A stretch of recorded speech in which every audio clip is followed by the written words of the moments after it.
He needed $42,000 for his daughter's heart surgery. Then her twin said, "Our mom has a necklace just like yours." Who is she to him? Like and comment if you believe in second chances. If this story moves you, hit like and tell me in the comments. Would you forgive someone who vanished from your life without a word? Now, let's begin. The alarm went off at 5 a.m. Same as every morning for the last 3 years. Daniel Hayes was already awake before it rang, lying in the dark of a one-bedroom apartment on Chicago's South Side, listening to the radiator clank like it was complaining about the cold, too. He let it ring twice before he silenced it, because the silence after felt earned. He made oatmeal because eggs were $4.79 a dozen this week, and oatmeal stretched further. He packed Emma's lunch, a peanut butter sandwich, a small apple, a napkin with a crooked heart drawn on it. Because some mornings, a 6-year-old needed proof that someone was thinking about her, even when he couldn't say it out loud. By 6:15, he was dropping her at Mrs. Alvarez's. And by 6:45, he was lifting the bay door of Hayes Auto Repair, the smell of motor oil and rubber settling over him like a second skin. Daniel wiped his hands on the same red rag his father used 20 years ago. Grease never really came out of the cracks in his knuckles anymore. He'd stopped trying. "That's a $1,200 repair," he said, sliding the invoice across the counter. "Timing chain, new alternator, brake pads. I gave you the parts it cost." Marcus Lane didn't even look at him. He was checking his phone, his charcoal suit too clean for a place that smelled like motor oil and old coffee. His black Mercedes S-Class sat gleaming in the bay behind them, the only spotless thing in the whole shop. $6, Marcus said, dropping a crumpled bill and 5 ones on the counter. "For the trouble. Cash businesses love cash, right?" Daniel's jaw tightened. 6-year-old Emma sat on the bench by the window, swinging her legs, watching her father with a kind of trust that made men like Marcus Lane uncomfortable, though he didn't seem to notice her at all. "Sir, the invoice is for parts and labor. The $6 isn't. It's a tip. Be grateful, kid." Marcus finally looked up, eyes flicking over Daniel's stained blue work shirt, the frayed collar, the grease under his nails.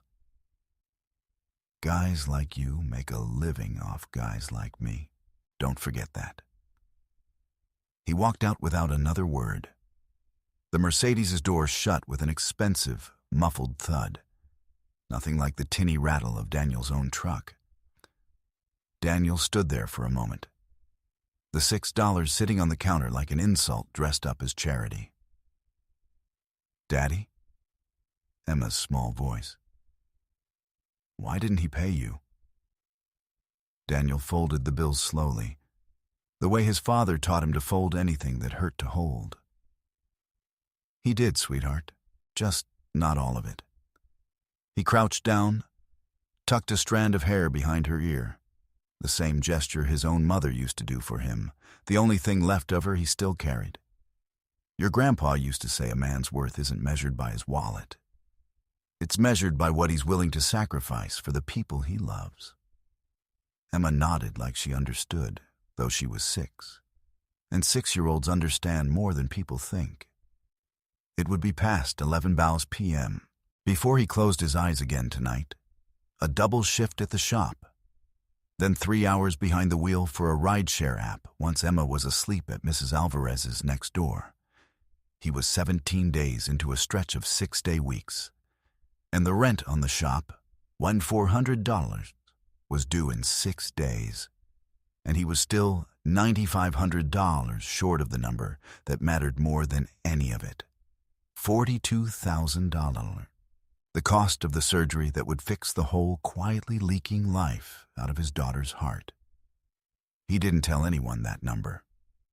Not the other mechanics, not Mrs. Alvarez, not even Emma's pediatric cardiologist, who had stopped asking how the fundraising was going because the silence on Daniel's face answered for him every time.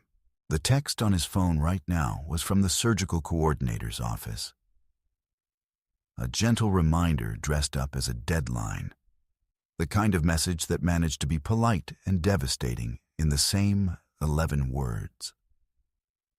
He'd read it twice in the bathroom that morning before he could make himself put the phone down.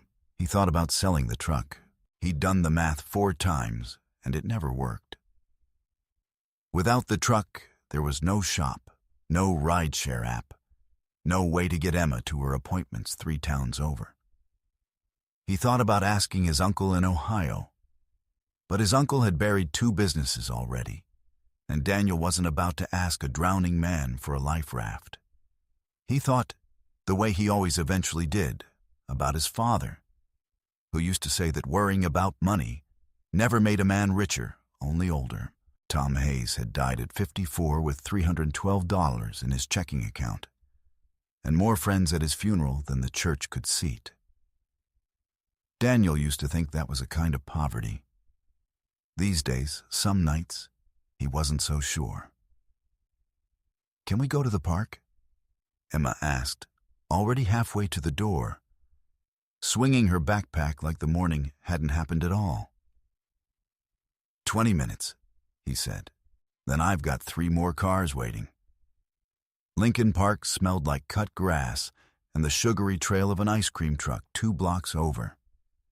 Daniel sat on a bench with his elbows on his knees, watching Emma chase a stray bubble someone's kid had blown into the wind.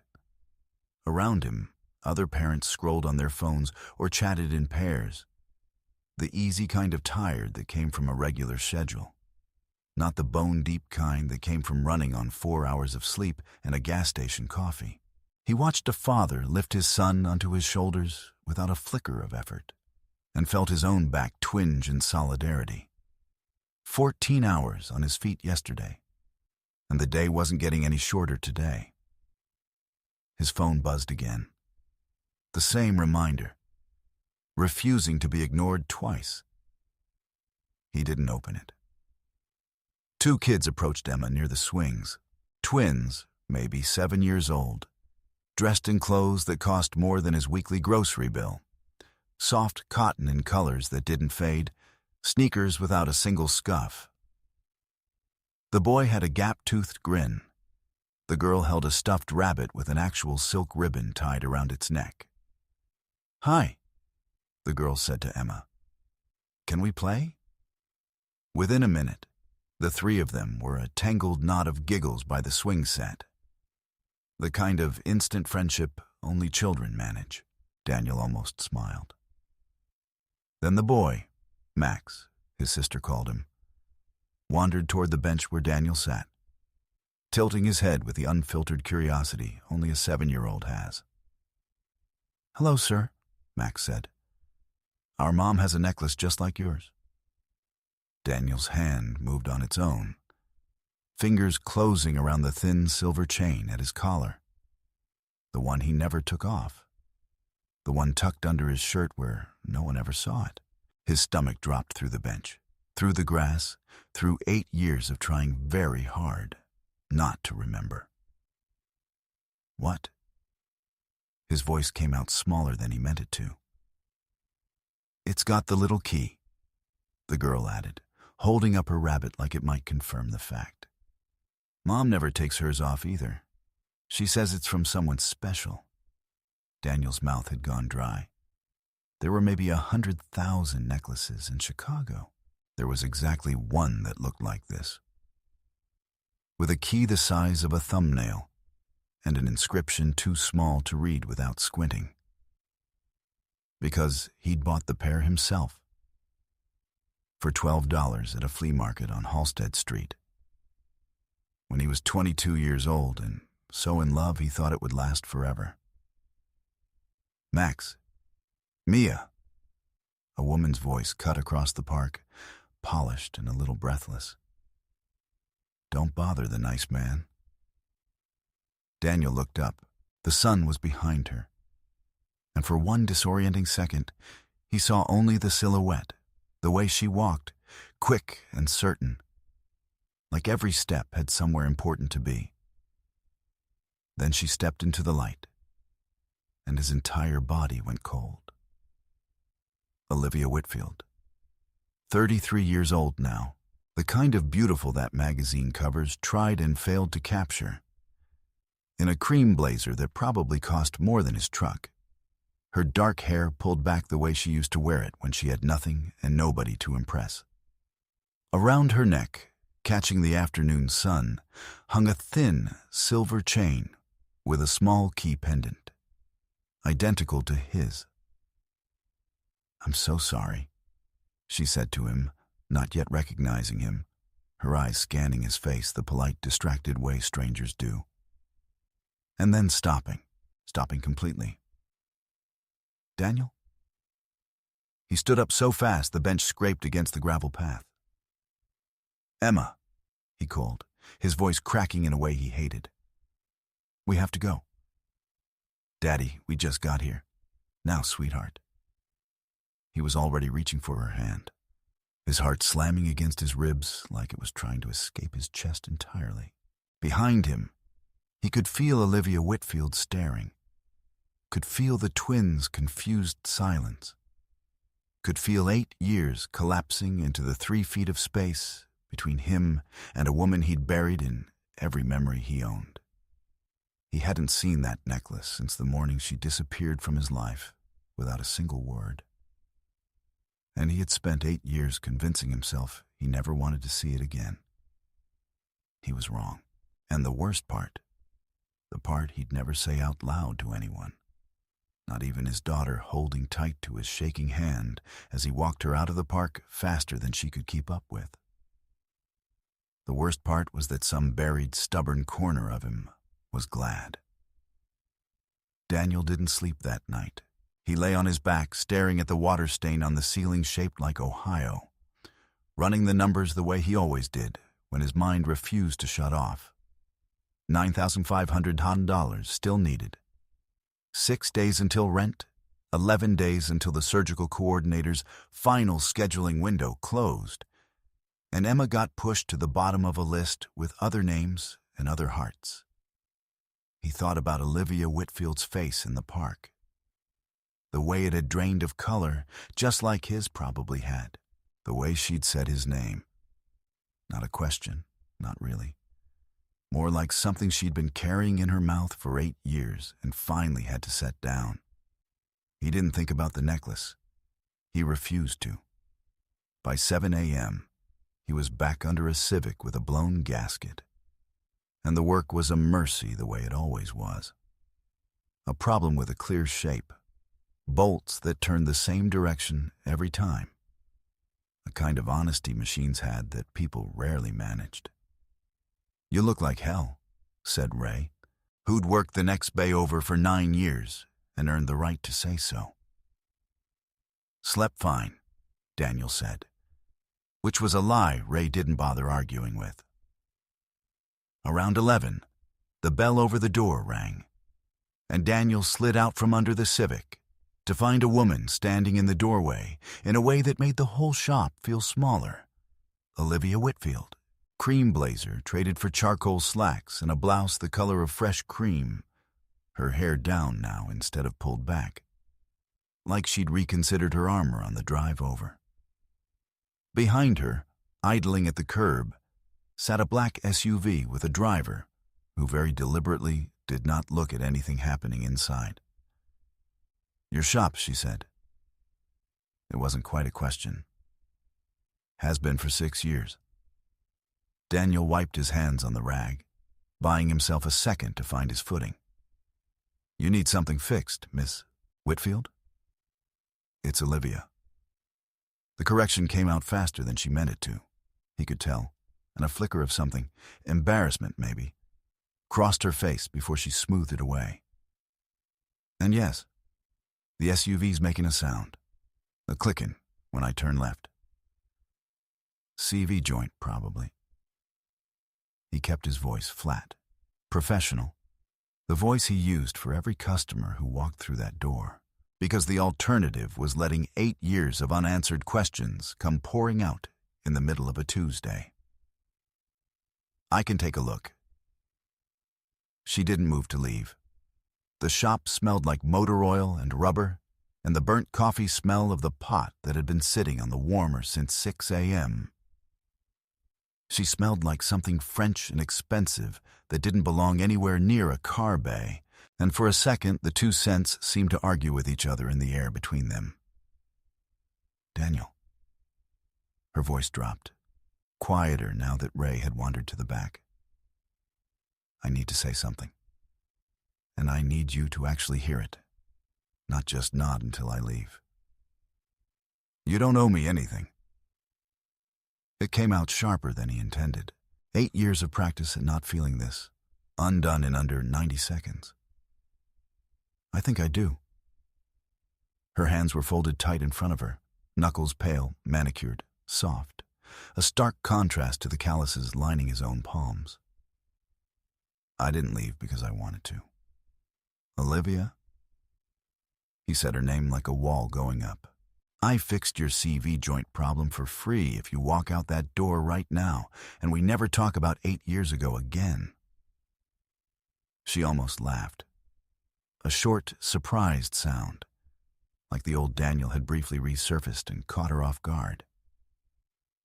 You used to negotiate better than that. I used to have less to lose. He hadn't meant to say it. It landed between them anyway, heavier than either of them expected. And for a second, her composure slipped just enough that he saw the 25-year-old girl underneath the 33-year-old CEO. The one who used to sit on the hood of his truck eating gas station nachos like it was a 5-star meal. The one who laughed too loud and didn't care who heard. The shop looks good, she said instead, eyes scanning the bay, the tool wall, the faded photo of Tom Hayes taped above the register, grinning under a baseball cap with a wrench in his hand. Your dad would be proud. Don't, Daniel said quietly. Not angry, just tired. Don't do the part where you pretend you know what he'd think. You weren't here for any of it. Outside, a city bus sighed to a stop. Inside, the radio mounted above the toolbox played something tinny and forgettable. And Daniel was suddenly, furiously aware of every callus on his hands, every grease stain that wouldn't wash out, standing 4 feet from a woman whose net worth, according to a magazine article he absolutely had not read 3 times last night, sat somewhere north of $40 million. Mom! The twins came tumbling through the door before either adult could decide what came next. Mia clutching her rabbit, Max already eyeing the wall of tools like it was a museum exhibit built specifically for him. Is this where the necklace man works? Daniel closed his eyes for exactly 1 second. Max, Olivia said, with the particular weariness of a parent who had asked a child the same thing 11 times that week. What did we say about, is Emma here? Mia interrupted, undeterred. We want to show her my rabbit's house. It has 3 rooms. Emma's at school, Daniel said, and something in his chest loosened slightly at the easy, uncomplicated hope on the girl's face. Kids didn't carry 8-year grudges. Kids just wanted to play. Can she come over? We have a pool. Max said it the way kids say everything that costs more than their father made in a year, completely unaware it was anything but ordinary. We'll see, Daniel said, which both children understood, with the ancient wisdom of every child alive, to mean no, but politely. Olivia knelt down to Mia's height, and for just a moment, watching her brush a strand of hair off her daughter's forehead with the kind of practiced gentleness that couldn't be faked for an audience, Daniel saw something he wasn't prepared to see. She was a good mother. Whatever else had happened, whatever choices had carried her from a girl with nothing to a woman with everything, she had not lost the thing that mattered most. It made what he felt next more complicated, not less. I'll have the SUV brought by Thursday, she said, standing, smoothing her slacks, rebuilding the composure she'd walked in with. Daniel, I am sorry. For the park. I should have called first, given you time. 8 years was enough time, he said, and regretted it instantly, because her face did something he hadn't seen since the morning she vanished. It cracked, just slightly, just at the edges. She left without saying anything else.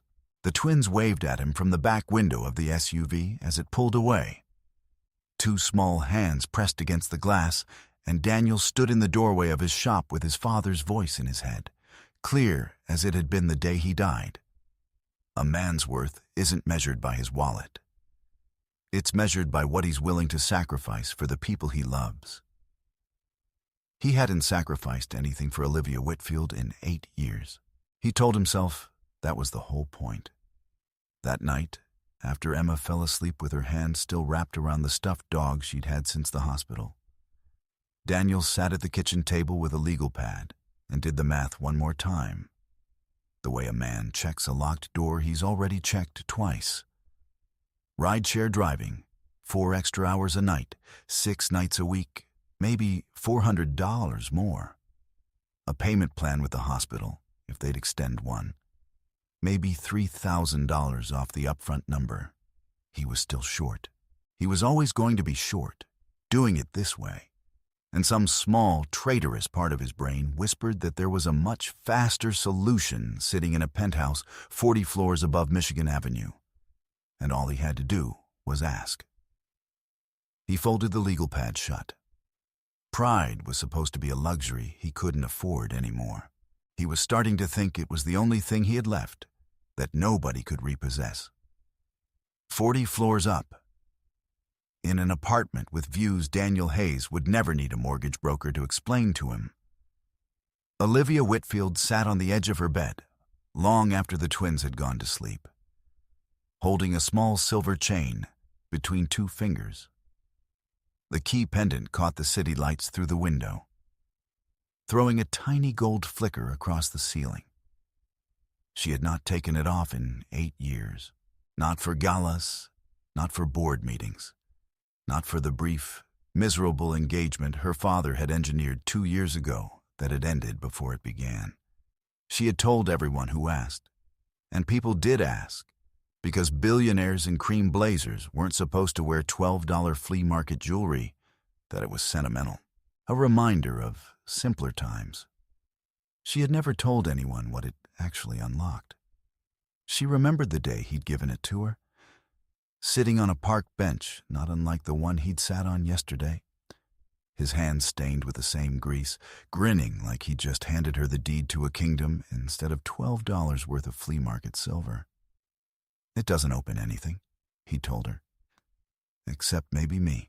She'd laughed at the time, called it the corniest thing she'd ever heard, and worn it every single day since. Through a wedding that never happened, through a pregnancy she carried mostly alone, through 8 years of board meetings where nobody knew the CEO's necklace was worth less than the coffee in her cup and meant more than everything else she owned combined. Tonight, for the first time in 8 years, she let herself wonder if Daniel Hayes had kept his half of a promise he didn't even know he'd been forced to break. Thursday came, and with it, the SUV. But not the driver Daniel expected. Olivia brought it herself, alone this time. No twins in the back seat, no chauffeur idling at the curb. He'd thought about her more in the 2 days since the park than he wanted to admit. Not the betrayal. He'd had 8 years of practice carrying that. It fit him like an old coat. It was the small things that kept surfacing at odd hours. The way she used to hum off-key when she thought no one was listening. The particular crease that formed between her eyebrows when she was trying not to cry. He hated that his memory still had all of it filed away, untouched, like a room he'd locked but never actually emptied. He'd also gotten a call from the hospital that morning. A soft-spoken financial counselor confirming, again, that the $42,000 figure was firm, that partial payment plans existed but wouldn't move the surgical date, that the window closed in 11 days, whether or not the money did. He hung up and stood in the shop's tiny back office for a full minute before he could make himself go back out to the bay. "I figured I'd save you the trip," she said, handing over the keys like it was the most ordinary thing in the world for a woman with a personal driver to drive herself across the city. Daniel took the keys without comment and got to work on the CV joint. And for 20 minutes, neither of them said anything, which was its own kind of conversation. She sat on the same bench Tom Hayes used to nap on between jobs, watching Daniel's hands move with the easy, practiced confidence of a man who'd been doing this since he was 14 years old, helping his father after school for $5 an hour and the promise of a real wage once he turned 18. "Sarah," Olivia said finally, the name landing carefully, like she'd been holding it in her mouth the whole drive over. "I read about it. I'm sorry. I should have said that yesterday instead of talking about cars." Daniel's hands stilled on the wrench. 3 years ago, he said, not looking up. "Aneurysm, no warning. She put Emma to bed one night and didn't wake up the next morning." He said it the way he'd learned to say it. Flat, fast, like ripping a bandage off in one motion instead of peeling it slow. Emma was 3. She doesn't really remember her. That's the part that gets me most some nights. Not that Sarah's gone, that Emma doesn't even remember losing her. "I'm sorry," Olivia said again. And this time, it sounded different. Not the polished condolence of someone managing optics, but a woman who understood something about grief she hadn't said out loud yet either. "You said you didn't leave because you wanted to." Daniel set the wrench down. 8 years of silence had built a dam, and somehow, in a garage that smelled like burnt coffee, the first crack had opened. "Tell me then. Or don't, but stop circling it."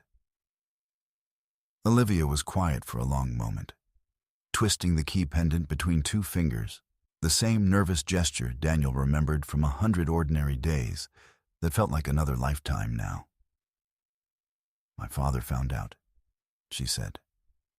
"About us. 3 weeks before I was supposed to leave for the summer internship in Boston, the one I told you I didn't want." She laughed, bitter and short. "I lied about that too. I wanted it. I just wanted you more, and I thought I could have both." "He found out how?" "Doesn't matter anymore. He did.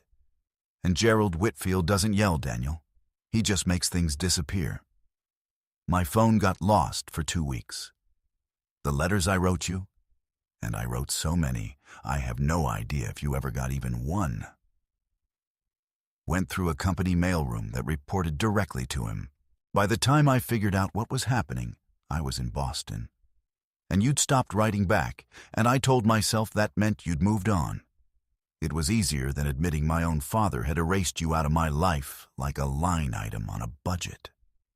Daniel felt something hot rise in his throat that wasn't quite anger and wasn't quite grief.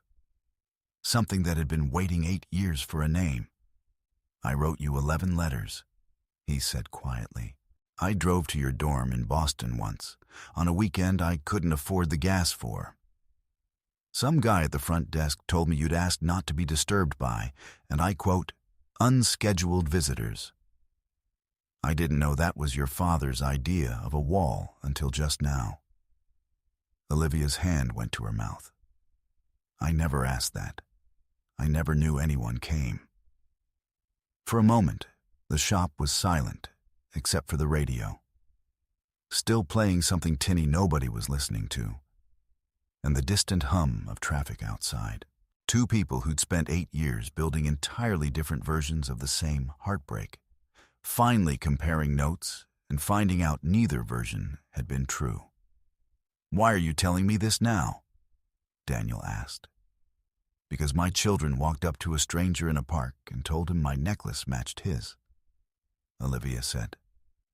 "And for 1 second, before I recognized you, I thought, what if the universe is finally done letting my father win?" That weekend, against every instinct Daniel had spent 8 years sharpening, he let Emma go to the twins' house for a Saturday afternoon. Not the penthouse, but a modest lake house Olivia kept for exactly this reason, she said. For days, she wanted her kids to just be kids without a security detail 2 rooms away.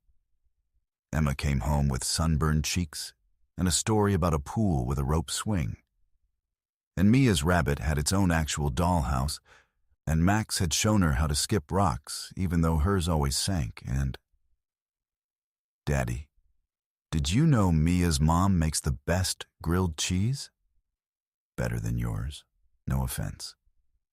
"None taken," Daniel said, hiding a smile, watching his daughter glow with the particular joy of a 6-year-old who'd had an entire day of nothing but fun. He noticed the small things. Sunscreen smell still clinging to her hair, a friendship bracelet made of embroidery thread looped twice around her wrist.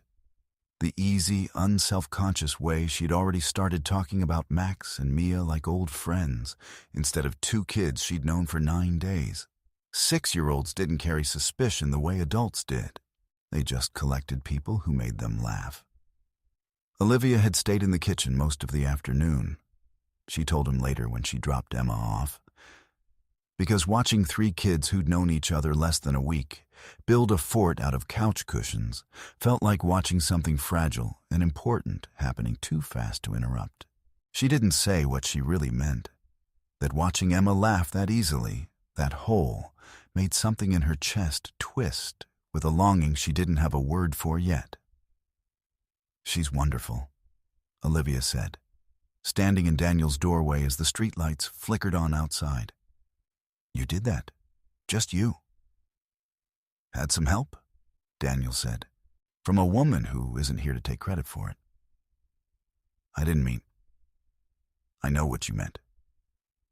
He leaned against the doorframe, arms crossed, more tired than angry now. "I'm not trying to make you feel bad, Olivia. I just need you to understand. Emma is the only thing in my life I haven't had to share.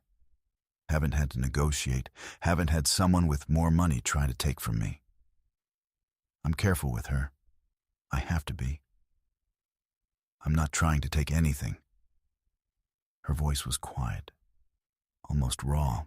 "I don't even know what I'm trying to do. I just know that for 8 years, I've had everything money can buy. And the one afternoon that's felt like it actually mattered was today, in your daughter's living room, eating grilled cheese off paper towels because I forgot to bring napkins." Daniel didn't have a response for that. Some part of him, the part that still remembered the shape of her laugh, the weight of her head on his shoulder on the hood of his truck, didn't want one. He wanted to stand in that doorway a little longer, in the strange, dangerous quiet of 2 people circling something neither of them was ready to name. "Good night, Olivia," he said instead. Because 8 years of caution didn't dissolve in one afternoon of grilled cheese, no matter how much he might have wished it could. She left without pushing, but at the curb, before she got into the SUV, she turned back once, and for a second, under the orange wash of the streetlight, Daniel saw the 25-year-old girl again. The one who used to look at him like he'd hung the moon for her personally, instead of just handing her a $12 key that opened nothing but his heart. He closed the door and stood in his quiet apartment for a long time. Emma's laughter from the bedroom, the only sound, and thought about how much easier this would be if he could just go on hating her father instead of slowly, carefully, terrifyingly forgiving her. He didn't know yet that Marcus Lane had a photographer parked outside Olivia's lake house that same afternoon. on assignment for a very different reason. And that a single photograph, 3 kids and a mechanic, blurred together in a kitchen window, was already sitting in a folder on a phone that didn't belong to anyone who wished them well. 3 days. That was what the surgical coordinator's voice had narrowed down to by Monday morning. 3 days until the window closed. $9,500 still sitting between Emma and an operating table that could fix the small, leaking hole in her heart. Daniel didn't tell Olivia the number had gotten worse. He'd already decided, somewhere in the sleepless hours after their conversation at his door, that he wasn't going to let this turn into a transaction. Not with her. Not after everything her father had already taken. "Let me help," Olivia said anyway. Standing in his shop on Monday afternoon, her voice low so Ray wouldn't hear from the next bay. "Daniel, I have $40 million, and you won't even let me cover a hospital bill." It's not about the money. His hands were buried in an engine he didn't need to be looking at. Just somewhere to put his eyes that wasn't her face. It's about who I am when I take it. I've spent 8 years building something with nothing but my own 2 hands. The second I let your money fix my problems, I'm not Emma's father anymore. I'm just another man your family bought. That's not fair. Maybe not. But it's true. He straightened, wiped his hands, looked at her properly for the first time since she'd walked in. "Your dad taught me that lesson for free, remember? Money decides who gets to stay and who gets erased." "He came to see me yesterday," she said quietly. "My father. He knows about the lake house, about you. He told me if I keep, whatever this is, going, he'll make sure the board sides with Marcus on the merger vote next month. He'll have me removed as CEO of my own company, Daniel. He's done it before to people who crossed him less than I have. So stop." The words tasted like ash even as he said them. "I'm not worth losing your company over. Don't tell me what you're worth." Her voice cracked, sharp and sudden. "You don't get to decide that for me. Not again." Olivia flinched like he'd struck her, not from the argument, but from the silence afterward. The realization that neither of them had an answer that didn't cost something. Outside, a horn blared 2 streets over. Ordinary city noise that felt obscene against the weight sitting in the room. She left without finishing the conversation, and Daniel told himself that was for the best. Gerald Whitfield came the next afternoon, alone, no driver waiting outside. Which told Daniel more than anything the old man said. Men like Gerald didn't hide their wealth unless they wanted something to feel personal. "Mr. Hayes."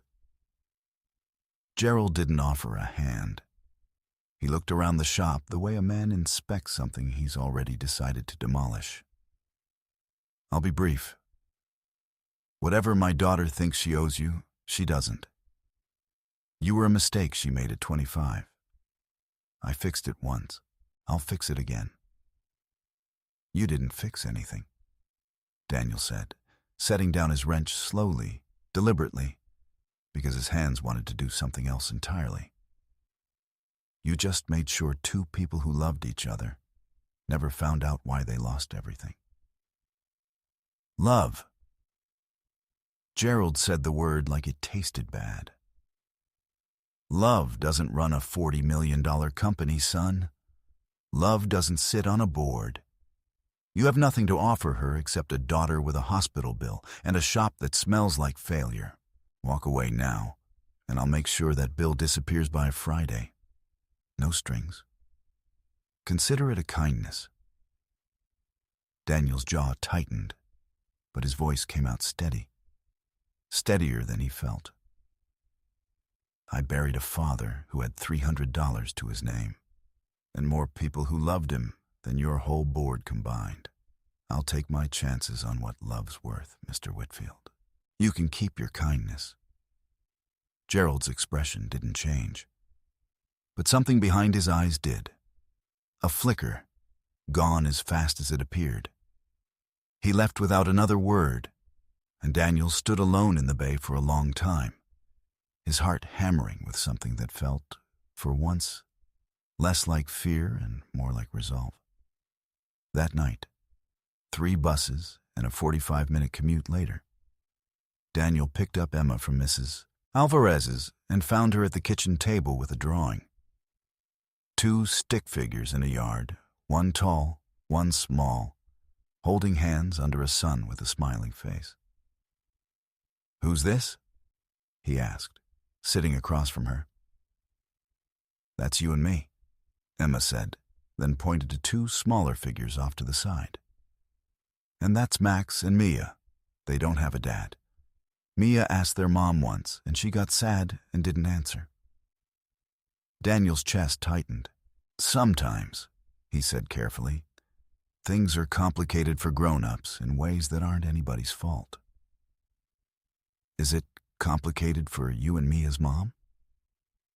He didn't have an answer that wouldn't be a lie. So he just tucked a strand of hair behind his daughter's ear and said, "Eat your dinner, sweetheart," which both of them understood, with the ancient wisdom shared between every tired parent and every perceptive child, to mean yes. The invitation arrived Wednesday morning, hand-delivered to the shop in cream cardstock that felt heavier than it had any right to. The Whitfield Innovations Founders Gala, celebrating 30 years of legacy, and an announcement that will shape the next 30. Marcus Lane's name sat beside Olivia's on the card, in a font specifically chosen, Daniel suspected, to look inevitable. He almost threw it away.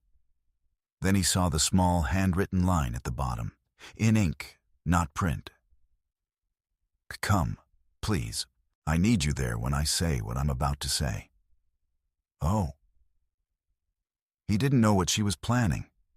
He knew the surgical window closed the same night the gala started, which meant by midnight, one way or another, this story ended. Emma either had her surgery scheduled or she didn't. And pride had cost her more than money ever could have. Ray found him staring at the card an hour later, engine forgotten, hands still. "You gonna go?" Ray asked. "I don't own a suit," Daniel said, which wasn't a no. "I got one. Wore it to my daughter's wedding. Should fit, more or less." Ray clapped him on the shoulder, grease-stained hand against grease-stained shoulder, the closest thing to a blessing 2 tired mechanics knew how to give each other. "Whatever's happening here, Hayes. You've been walking around like a man who already lost something. Don't lose it twice by staying home." That night, after Emma was asleep, Daniel sat at the kitchen table and read the 11 letters he'd written Olivia 8 years ago, the ones he'd kept in a shoebox instead of mailing the last few, after the silence convinced him it was pointless. He read the part where he'd written, 22 years old and certain of nothing except this: a man's worth isn't measured by his wallet. It's measured by what he's willing to sacrifice for the people he loves. I'd sacrifice anything for you, Leave. I just need you to come home so I can prove it. She never came home, not because she didn't want to. He understood that now. But the gala was in 2 days. The window closed the same night. And for the first time in 8 years, Daniel Hayes was done letting other people's fathers decide what he was allowed to fight for. The ballroom at the Drake Hotel held maybe 200 people in tuxedos and gowns that cost more than Hayes Auto Repair made in a slow month. Crystal chandeliers threw warm light across the marble floors, polished to a shine Daniel had only ever seen on the hood of a brand-new car. The air smelled like expensive perfume and champagne, a world away from motor oil and burnt coffee. And Daniel stood near the back in Ray's borrowed suit, the sleeves an inch too short, feeling every one of his calloused knuckles against the unfamiliar fabric. His palms were damp. He wiped them on his pants once, caught himself, stopped. He saw Olivia across the room in deep blue, the key pendant catching the chandelier light at her throat. Still there, still hers, 8 years and 1 confession later. She saw him too. For 1 second, something steadied in her shoulders, like a held breath finally let go. Then Marcus Lane took the microphone, and the room's attention turned away from her, toward him, the way a room always turns toward whoever holds the stage. 30 years ago, Gerald Whitfield built this company from nothing. Marcus began. Smooth, practiced, working the room like he owned every person in it. Tonight, I'm proud to announce a new chapter, one that secures this family's legacy for the next 30. He turned, found Olivia's eyes, and smiled the way men smile when they think they've already won. Olivia, will you? No. Olivia's voice carried clean across the ballroom, no microphone needed. I won't. A murmur rippled through 200 guests. Marcus's smile didn't move, but something underneath it cracked. I think the champagne's gotten to her, he said lightly, scanning the crowd, and his eyes landed, deliberately, Daniel realized, on him. Or maybe it's the company she's been keeping. Ladies and gentlemen, allow me to introduce someone. Daniel Hayes, a mechanic from the South Side. He let the word mechanic hang in the air like something distasteful. Currently $9,500 short on his daughter's heart surgery, by the way. I had someone look into it. Tell me, Daniel, is that why you've been so interested in our CEO? Or is it a coincidence that the man with the medical bills found his way into the billionaire's lake house? 8 or 9 heads turned fully toward Daniel now.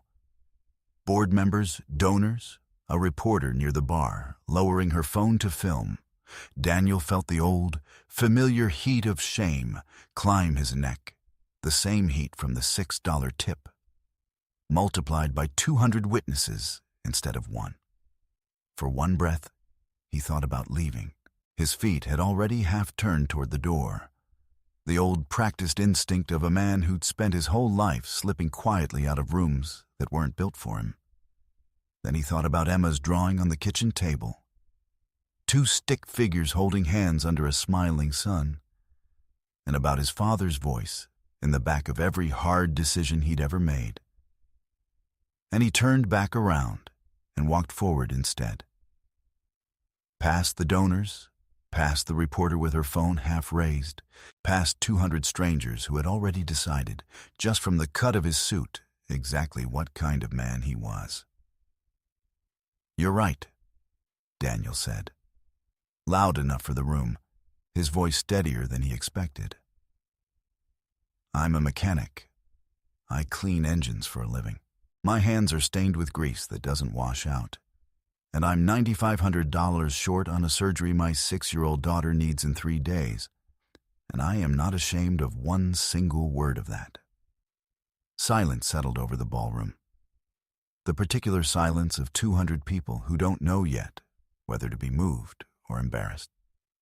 My daughter has a hole in her heart, Daniel continued, and I've worked 18-hour days for 3 years trying to close it, because her mother isn't here to do it with me, and because that's what a father does. I didn't come to this gala for money. I came because a woman I loved 8 years ago asked me to be here when she said something important. And I figured, for once, I'd rather be humiliated standing up than safe sitting down. His voice cracked on the last word, and he let it. My father used to tell me a man's worth isn't measured by his wallet. It's measured by what he's willing to sacrifice for the people he loves. I've spent every day since he died proving he was right. I'm not going to stop now because a man in a nicer suit decided my daughter's medical bills were a punchline. Someone near the front started clapping. Then another. Olivia crossed the ballroom floor in her blue gown, every step deliberate, and stopped beside him, not behind him, not in front of him, beside him, and took his hand in front of every camera in the room. "This is the man I should have fought for 8 years ago," she said, loud and clear and unafraid. "Marcus, there is no merger. There is no engagement. There never was. And Daniel—" Her voice dropped, just for him, though the microphone near the stage still caught it. "You're the richest man I've ever known." The room erupted into something between gasps and applause. Marcus's face had gone the color of old paper. Across the room, Gerald Whitfield stood rigid near the bar, his composure finally, visibly, breaking. It was Gerald who moved first, not toward the stage, but toward them, cutting through the crowd with the look of a man who just lost a war he'd spent 8 years fighting in silence. "Olivia." His voice was low, urgent, cornered. "Don't do this in front of everyone. There are things you don't—" "What things, Dad?" Olivia's hand tightened in Daniel's. "What else is there to lose?" Gerald's eyes moved to Daniel, then to the door. Then, finally, somewhere far away, 8 years away. "The twins," he said, and the words landed like a dropped glass, sharp and final. "I lied about the paternity test.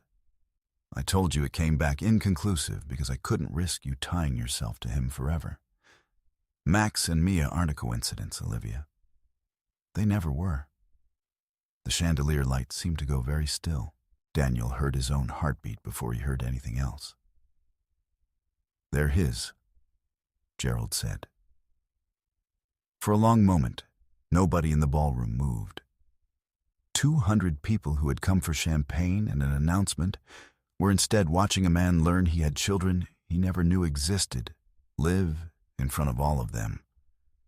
And something about the rawness of it kept even the reporter's phone lowered.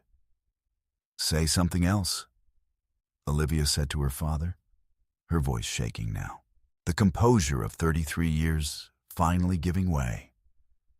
"Say it wasn't true. Say you didn't lie to me for 7 years." Gerald didn't answer. He didn't need to. The answer was already written across his face and across the silence that followed. And across the way, he turned and walked out of the ballroom without looking back. The first time Daniel suspected, Gerald Whitfield had ever left a room he didn't control. Daniel's knees felt unsteady. 7 years, Max and Mia, born the spring after Olivia vanished, raised 40 floors above Michigan Avenue without ever knowing his name. Daniel. Olivia's hand was still in his, gripping tighter now. "I didn't know. I swear to you, I didn't know for certain. My father told me the test came back inconclusive, that it could have been. There was someone else, briefly, after you, and he let me believe it might have been him instead. I wanted it to be you so badly, I didn't trust my own wanting." "They have your laugh," Daniel said, because it was the only true thing his mouth could find. "Max laughs exactly like you did at 25. She almost broke then, right there under the chandeliers. And he caught her before she had to decide whether to let 200 strangers watch her cry. Marcus Lane didn't attend the board vote that removed him. He'd resigned 2 days after the gala.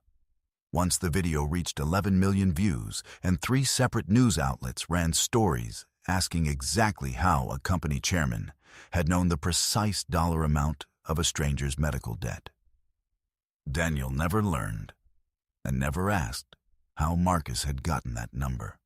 Some answers weren't worth the energy of wanting them.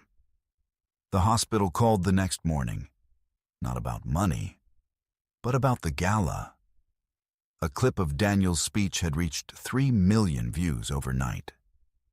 And a foundation Daniel had never heard of had already wired $61,000 toward Emma's surgery, more than enough, with people he'd never met writing things like "My dad cleaned toilets too." and this is the father I wish I'd had in the comments beneath the video. Olivia hadn't paid a cent of it. She'd checked twice, almost disappointed she couldn't claim credit. The world had simply, finally, seen what Daniel had always known about himself. Emma's surgery happened 9 days later, on schedule, no longer balanced on the edge of a deadline. Daniel held her hand until the anesthesia took her under. And 4 hours later, he held it again as she blinked awake in recovery, groggy and confused, and, within 20 minutes, already asking if Max and Mia could visit. They did. Mia brought the rabbit. Max brought a card he'd drawn himself. 4 stick figures now, then 5. Because somewhere in the last 9 days, he'd started drawing his father into every picture without anyone needing to ask him to. It took weeks, not days, for it to feel like a family instead of an emergency. There was a DNA test, quiet and certain, that confirmed what everyone already knew. There were careful conversations with Max and Mia, age-appropriate and gentle, about what Dad meant when you'd spent 7 years without one, and then suddenly had one who showed up covered in motor oil instead of arriving by private jet. There was a custody arrangement that had nothing to do with lawyers and everything to do with Daniel simply being there. Birthdays, school pickups, Tuesday dinners that started as awkward and became, by the 4th week, the best part of everyone's week. Olivia stepped back from the merger entirely. The board, shaken by Marcus's exposure and Gerald's public unraveling, voted him out within the month. Olivia kept her company on her own terms, with considerably less interest in proving anything to anyone. She and Daniel didn't get married that spring or that summer. They didn't move into the penthouse, and Daniel didn't quit the shop. What they built instead was slower and steadier and entirely their own. Sunday mornings at his apartment that smelled like pancakes instead of motor oil. Friday nights at the lake house where 5 stick figures had become 5 real people learning how to be a family without a script. One evening in October, Emma found the necklace where Daniel kept it on his dresser and brought it to him, turning the small key pendant over in her fingers. "What does it open?" she asked. Daniel looked across the room, where Olivia sat on the floor between the twins, laughing at something Mia had said. The matching key catching the lamplight at her throat, the same way it had in a Chicago park 9 months ago. "Nothing," Daniel said, "except maybe me." Emma considered this with the serious attention of a 7-year-old who had recently learned that hearts, like engines, sometimes just needed the right hands to fix them.